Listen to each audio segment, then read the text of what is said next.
Hello friends, आपल्या सर्वांची आवडती मालिका लपंडाव या मालिकेच्या आजच्या मंगळवार 21 जुलैच्या एपिसोडमध्ये एकानंतर एक धमाकेदार ट्विस्ट आले आहेत.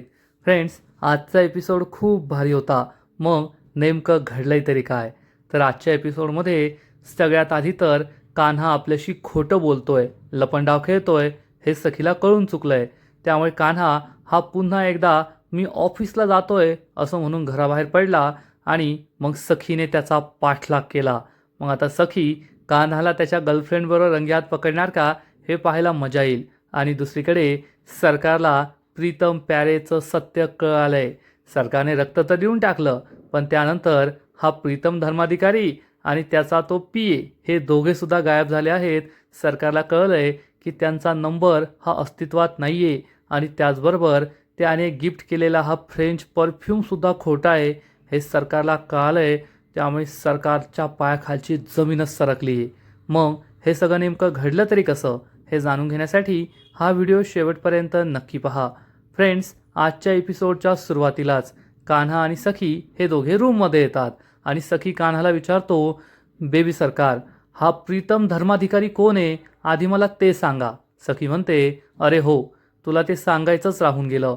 मनस्विनी ही तेजस्विनी कामत नाहीये याबद्दलचा सगळ्यात मोठा पुरावा माझ्या हाती लागलाय आणि तो म्हणजे तेजस्विनी आणि मनस्विनी या दोघींचा ब्लड ग्रुप सेम नव्हता.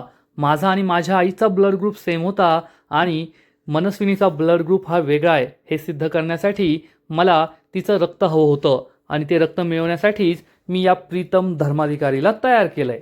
कान्हाला काही कळतच नाही. कान्हा विचारतो, पण हा प्रीतम धर्माधिकारी तुम्हाला मनस्विनीचं रक्त कसं मिळवून देणार आहे? आणि मग सखी त्याला सांगते, प्रीतम धर्माधिकारीला मीच त्या सरकारच्या आयुष्यात पेरलंय. सरकारला असं वाटतंय की तो खूप मोठा बिझनेसमॅन आहे आणि त्याचा सरकारला फायदा होईल आणि त्याचाच फायदा मी करून घेणार आहे. कारण मागच्या वेळेस तिने माझ्या आईचं रक्त स्वतःचं रक्त म्हणून खपवलं होतं ना. आता मी तिचं रक्त कशी लपंडाव करून घेते ना ते पाहतच राहा. कान्हा म्हणतो, पण बेबी सरकार तुम्ही नेमकं काय करणार आहे ते मला कळतच नाहीये. तर सखी त्याला सांगते, मिळतील तुला तुझ्या सगळ्या प्रश्नांची उत्तरं मिळतील, पण आज रात्री 2 वाजता काहीतरी घडणार आहे. तर कान्हा म्हणतो, पण बेबी सरकार, मला आपल्या दोघांमध्ये कोणताही लपंडाव नकोय. आपल्या दोघांमध्ये सगळं काही क्लिअर असायला हवं, कारण आपण दोघे एकच टीम आहोत ना. हे ऐकून सखीला खूप राग येतो. सखी मनात विचार करते, कान्हा, मी तर तुझ्याशी कोणता लपंडाव नाही खेळते, पण तू माझ्याशी लपंडाव खेळतोय हे मला कळून चुकलंय. आता तुला विचारते, आता तरी खरं बोलतो की नाही ते पाहूया. असं म्हणून सखी ही कान्हाला म्हणते, कान्हा, मला सुद्धा तेच वाटतंय की आपल्या दोघांमध्ये कोणताच लपंडाव नकोय. आज तू दिवसभर कोठे होता? कान्हा सांगतो, म्हणजे मी तुम्हाला सांगितलं ना, आज बॅक टू बॅक मीटिंग्स होत्या. तुम्ही असं का विचारताय? सखी म्हणते, नाही, असंच विचारलं. सखी मनात विचार करते, कान्हा, तू माझ्याशी आत्तासुद्धा खोटं बोललाय. तुझा लपंडाव तर मी नक्कीच शोधून काढणार आणि तोही उद्याच, असा ठाम निर्धार सखी करते. आणि मग पाहता पाहता रात्रीचे 2 वाजलेले असतात आणि सरकार ही तिच्या रूममध्ये असते आणि पुन्हा एकदा खेळणीने खेळत असते. आता ही बंदूक खरी आहे की खोटी आहे हे सरकारला माहीत. आणि तेवढ्यात सरकारला या प्रीतम धर्माधिकारीच्या पीएचा कॉल येतो आणि तो म्हणतो, सरकार. तो खूप घाबरलेला असतो. सरकार चिडून म्हणते, व्हॉट नॉनसेन्स, रात्रीचे 2 वाजलेत आणि तू मला आत्ता कॉल करतोयस? काही अक्कल वगैरे आहे की नाही तुला? एवढ्या रात्री मला फोन करण्याची तुझी हिंमत कशी झाली? तर हा पीए म्हणतो, सरकार, प्रीतम सरांचा खूप मोठा अपघात झालाय आणि त्यांना हॉस्पिटलमध्ये ॲडमिट केलंय. मला तुमच्या मदतीची खूप गरज आहे. हे ऐकून सरकारला जबर धक्का बसतो. सरकार विचारते, व्हॉट? प्रीतम धर्माधिकारीचा ॲक्सिडेंट झालाय? पण कसा?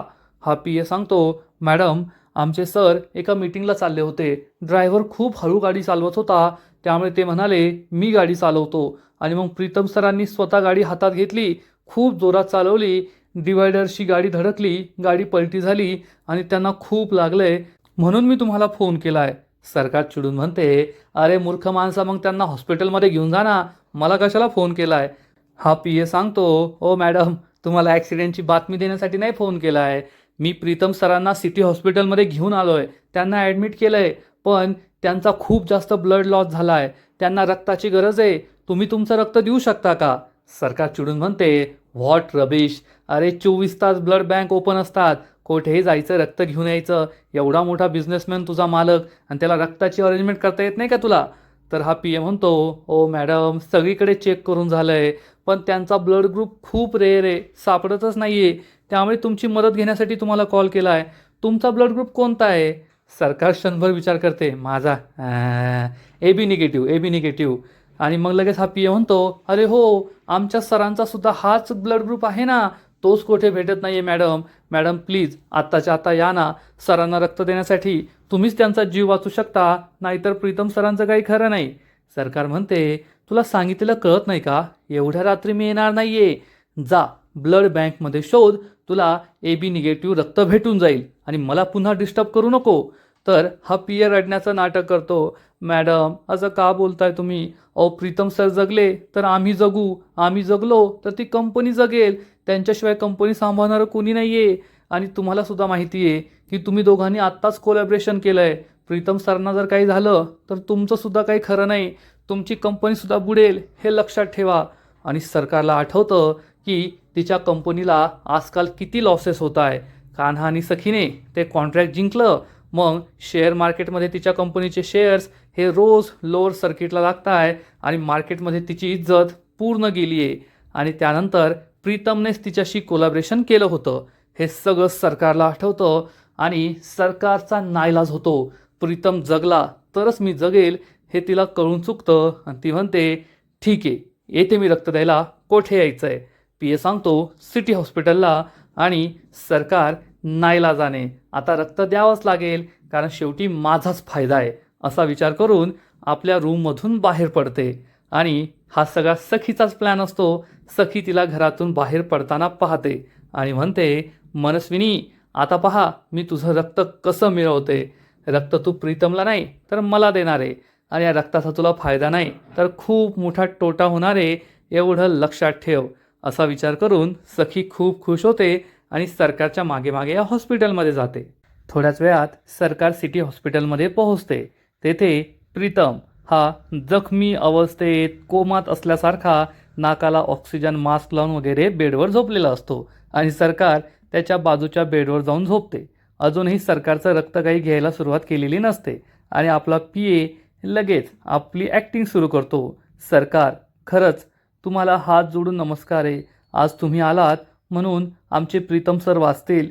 तुमच्यामुळे त्यांचा जीव वाचणार आहे, हे उपकार आम्ही कधीच विसरणार नाही. थँक्यू सरकार, थँक्यू. सरकार चिडून म्हणते, नर्सला बोलवा. आणि नर्स तेथे येते. मग नर्स ही सरकारच्या हातामध्ये एक बॉल देते आणि सरकारच्या हातातून रक्त घेण्याची प्रोसिजर सुरू करते. एक सुई लावायची असते आणि सुई जशी ही नर्स लावते, सरकार असा काही चेहरा करते जसा काय तिला जगावेगळाच त्रास झाला आहे. आणि जेव्हा डोळ्यांचा रंग बदलून घेतला तेव्हा काही ऑपरेशनला तिला त्रास झाला नव्हता, पण आता झाला आहे. मग सरकारचं रक्त घ्यायला सुरुवात होते आणि बाजूला हा प्रीतम मस्त डोळे उघडतो आणि आपल्या पी एला, हां कसं काय, ॲक्टिंग बरी चालली आहे का, असं एक्सप्रेशन देतो. हा पी ए मस्त स्माईल करतो, कारण सरकारने रक्त देण्यासाठी डोळे बंद केलेले असतात. जोपर्यंत सरकारचं रक्त द्यायचं काम सुरू असतं, सरकार अशी डोळे बंद करून असते जसं काय खूप मोठा जगावेगळाच त्रास तिला होतोय. आणि मग हा पी ए बाहेर येतो.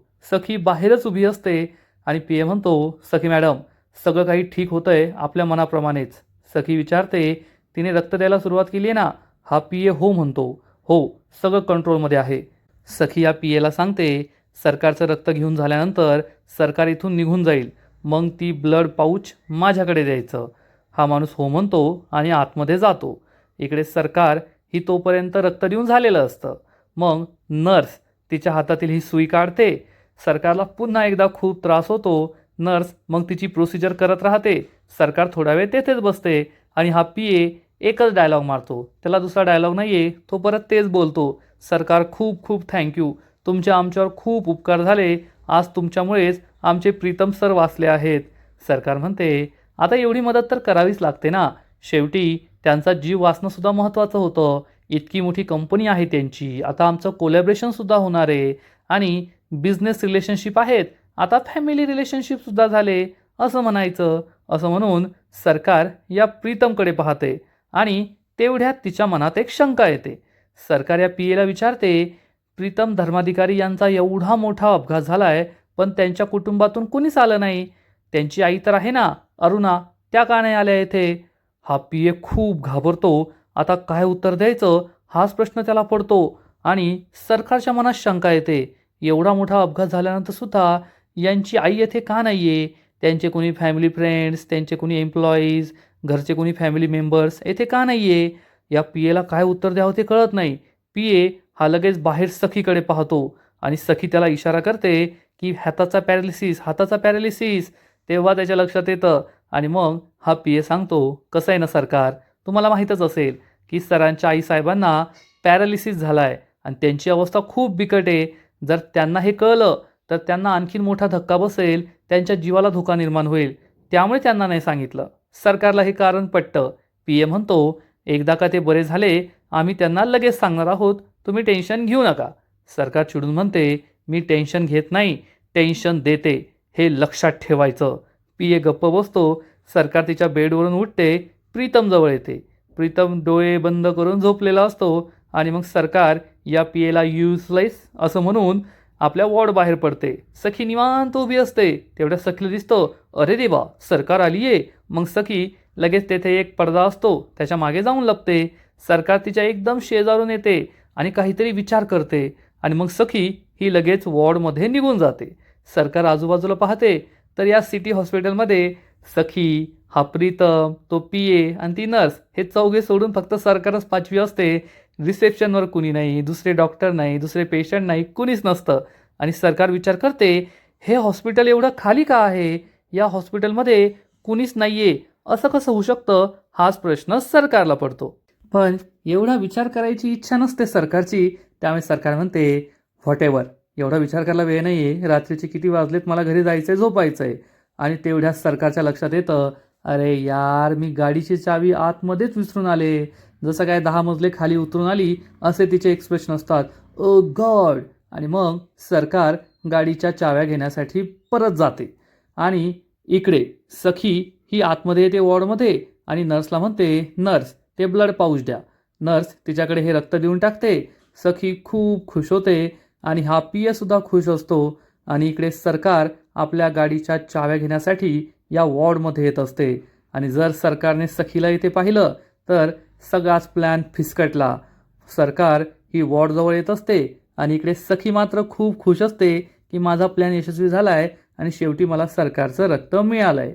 आणि मग तेवढ्यात सरकार वॉर्डमध्ये येते, पण वॉर्डमध्ये सखी नसते. सखी शक्तिमानसारखी गायब झाली आहे. आणि हा पीए विचारतो, काय झालं मॅडम, काही राहिलं का? सरकार त्याच्याकडे रागाने पाहते. त्याला समजतं मी याला मॅडम म्हटलं म्हणून राग आलाय. आणि हा पीए म्हणतो, सरकार, काय झालं सरकार, काही राहिलंय का? तर सरकार चिडून म्हणते, युजलेस. आणि सरकार त्याच्याकडे पाहताच आपल्या गाडीच्या चाव्या हातात घेण्याचा प्रयत्न करते, पण या गाडीच्या चाव्या खाली पडतात आणि सखी या बेड खालीच लपून बसलेली असते.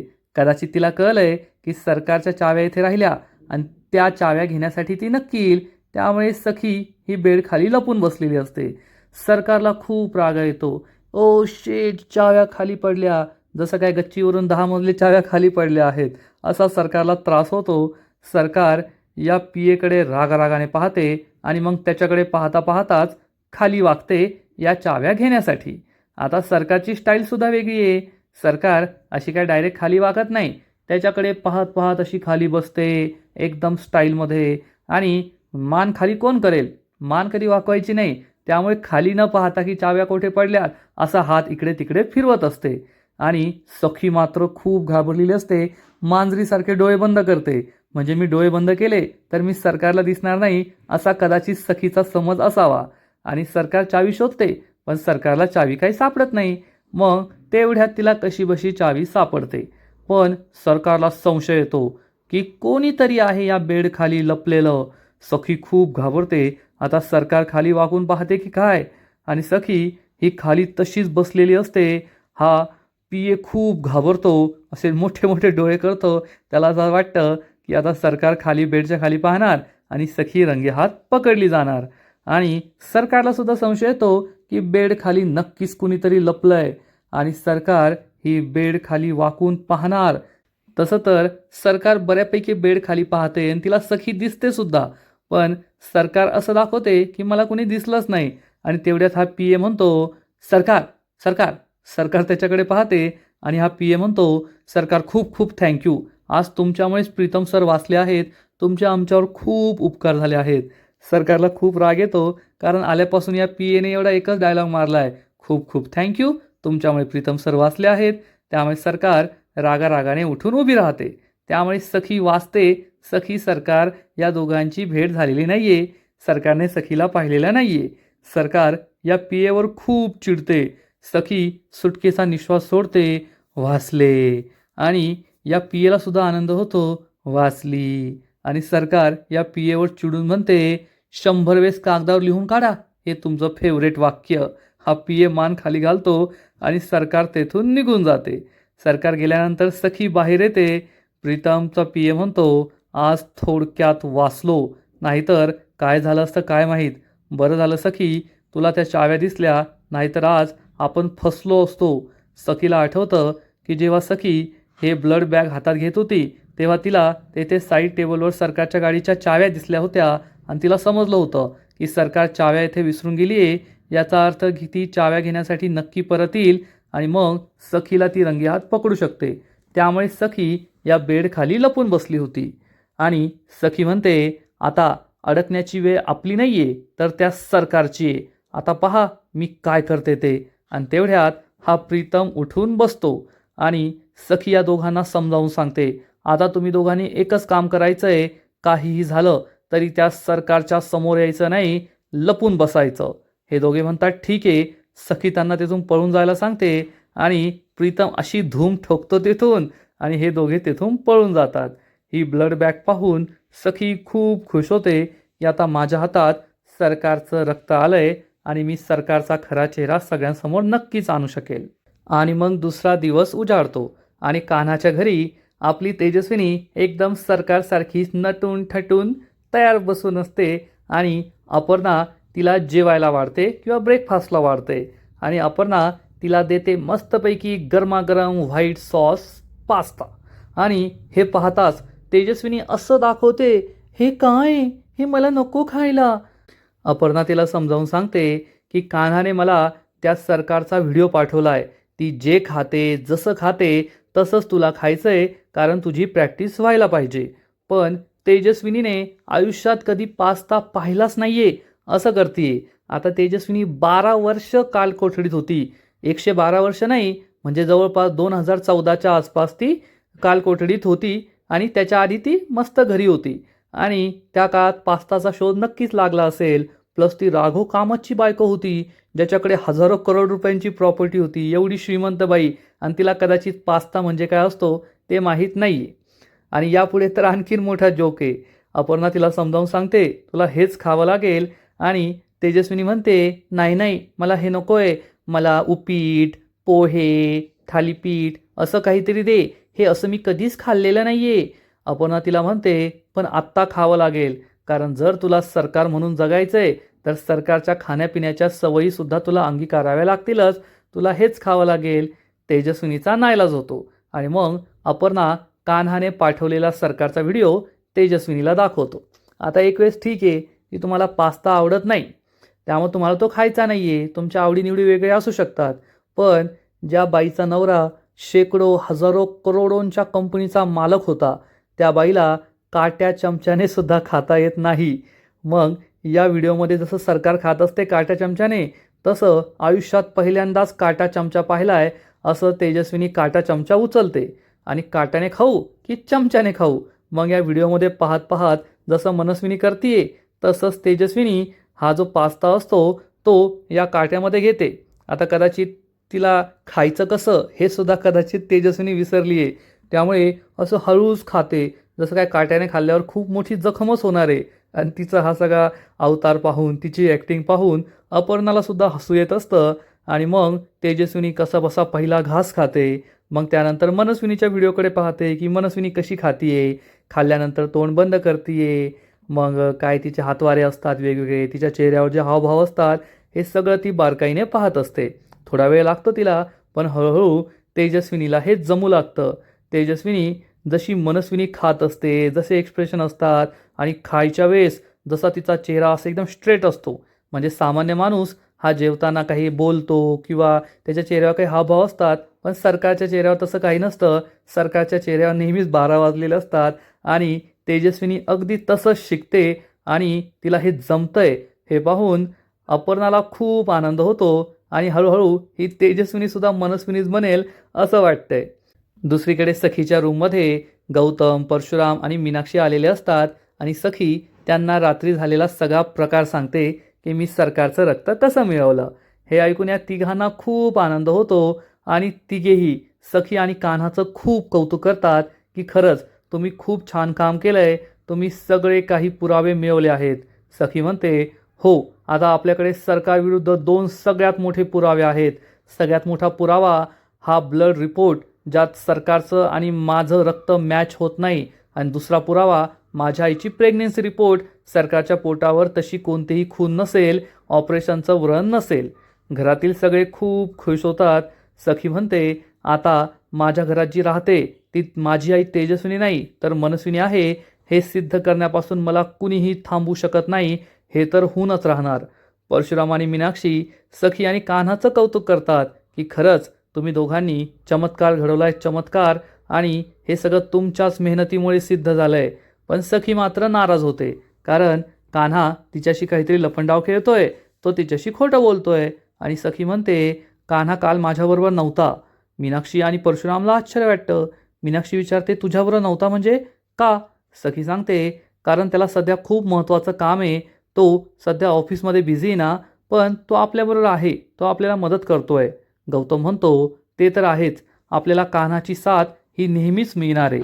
सखी म्हणते, आता त्यापेक्षा महत्त्वाचा विषय म्हणजे आपण हे पुरावे सगळ्यांसमोर कधी आणायचे, त्या सरकारचा खरा चेहरा जगासमोर कधी आणायचा हे आपल्याला ठरवावं लागणार आहे.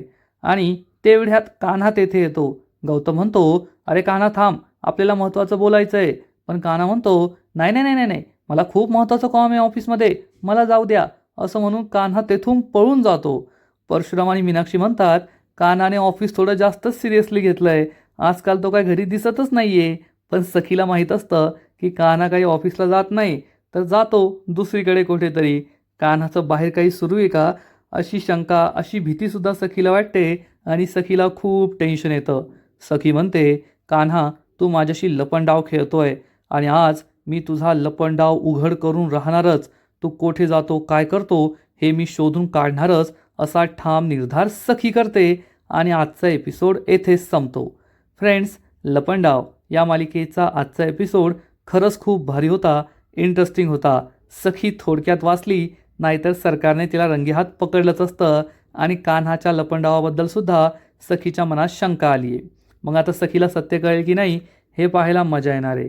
फ्रेंड्स, या मालिकेचा आजचा एपिसोड तर खूप भारी होता, पण पुढील एपिसोड आणखीन भारी असणार आहे, आणखीन मोठा ट्विस्ट या मालिकेत येणार आहे. मग तर लपंडाव या मालिकेच्या पुढील एपिसोडमध्ये आपण पाहू की सरकारला असं वाटेल की आत्तापर्यंत प्रीतम धर्माधिकारी हा शुद्धीत आला असेल, मी त्याला रक्त दिलंय तर त्याची चौकशी करते असं म्हणून सरकार या पीएला आणि प्रीतमला कॉल करेल, परंतु या दोघांचे फोन चक्क अस्तित्वात नाहीये असं सांगितलं जाईल. त्यामुळे सरकारच्या पायाखालची जमीनच सरकणार. सरकार विचार करेल, असं कसं शक्य आहे की फोन नंबरच अस्तित्वात नाहीये. मग सरकारला शंका येईल आणि सरकार प्रीतमने तिला जो परफ्यूम दिला होता, फ्रेंच परफ्यूम, तो ओपन करून पाहिल आणि तेव्हा तिला समजणार की हा फ्रेंच परफ्यूम खोटा आहे, तो डुप्लिकेट आहे आणि त्यावर एक स्टिकर लावण्यात आलं आहे. त्यामुळे तिला जबर धक्का बसणार आणि सरकारला कळेल की हा प्रीतम धर्माधिकारी खोटा, त्याचा पीए खोटा, त्याचा अपघात खोटा आणि हे सगळं माझं रक्त मिळवण्यासाठी केलं गेलं होतं हे सरकारच्या लक्षात येईल आणि हा सखीचा प्लॅन आहे हे सुद्धा सरकारला कळू शकतं. आणि इकडे आपला कान्हा हा जेव्हा रस्त्याने ऑफिसला जात असेल तेव्हा सखी त्याचा पाठलाग करत असणार, पण कान्हाला ही गोष्ट कळेल आणि कान्हा हा ऑफिसमध्ये जाईल. कान्हाला असं वाटेल की आज मी थोडक्यात वाचलोय, सखीला माझ्यावर संशय आला होता, पण मी ऑफिसमध्ये आल्यामुळे तिचा संशय आता नाहीसा होईल. पण उलट सखीला असं वाटेल की आज माझा संशय खरा ठरला आहे, कान्हा माझ्याशी लपंडाव खेळतोय आणि मी त्याचा हा लपंडाव नक्कीच शोधून काढणार असं सखी ठामपणे ठरवेल. आणि इकडे कान्हा हा पुन्हा एकदा आपल्या घरी येईल आणि तेजस्विनी त्याला परत खाऊन दाखवेल. आता ही किती खाणार आहे, प्रत्येकाला दाखवणार आहे ते काय माहीत. म्हणजे कान्हा हा खऱ्या तेजस्विनीकडे येतोय आणि सखीला शंका येते की माझा नवरा मला फसवतोय, त्याचं बाहेर काहीतरी सुरू आहे. मग कान्हाचा हा लपंडाव सखीसमोर येणार का? कान्हा हा जो काय प्लॅन करतोय त्याचा काय फायदा होईल देव जाणे. तर फ्रेंड्स, तुम्हाला सुद्धा लपंडाव ही मालिका आवडते का? नक्कीच कमेंट करून सांगा. आजचा एपिसोड आवडला का? नक्कीच कमेंट करा. आणि या मालिकेचे असेच नवीन नवीन एपिसोड, नवीन नवीन अपडेट सर्वात आधी पाहण्यासाठी व्हिडिओला लाईक करा, शेअर करा, चॅनलला सबस्क्राईब करून बेल आयकॉनवर क्लिक करा. म्हणजे या मालिकेचे असेच नवीन नवीन एपिसोड तुम्हाला सर्वात आधी पाहायला मिळतील. खूप खूप खूप धन्यवाद.